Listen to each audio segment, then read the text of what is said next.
আমরা সবাই মিলে দাঁড়াই না যাও না এদিকে দাঁড়াও না ওমারে তো দেখাও যায় না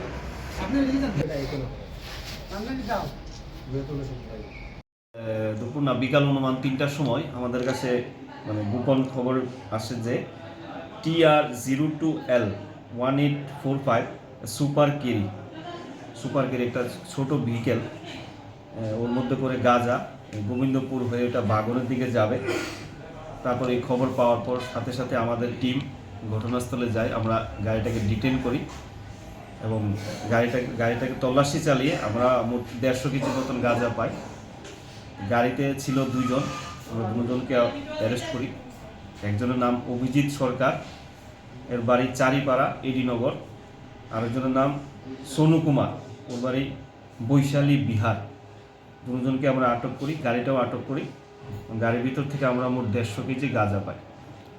কালোবাজারের মূল্য প্রায় 35 থেকে 40 লাখ টাকা হবে। হ্যাঁ, তাদের বিরুদ্ধে আমরা NDPS ধারায় এখন মামলা রেজিস্টার করা হচ্ছে। আগামীকাল তাদেরকে আমরা কোর্টে চালান করব এবং ওদেরকে রিমান্ডও যাবো। আমরা রিমান্ডে এনে আমরা ওদের জিজ্ঞাসাবাদ চলবে, ওদের সাথে আরও কে জড়িত আছে ওটা উঠে আসবে। ওটা তারা বিভিন্ন সময় বিভিন্ন যাতে পুলিশকে ফাঁকি দিয়ে করতে পারে এই চেষ্টা চালায়। পুলিশও যথাযথ খবর রাখছে কোথা দিয়ে গাঁজা যাচ্ছে, কী করছে। তো আমরা আগামী দিনেও এই সাফল্যতা ধরে রাখতে পারবো, এটাই আসলে দেখা যাচ্ছে যে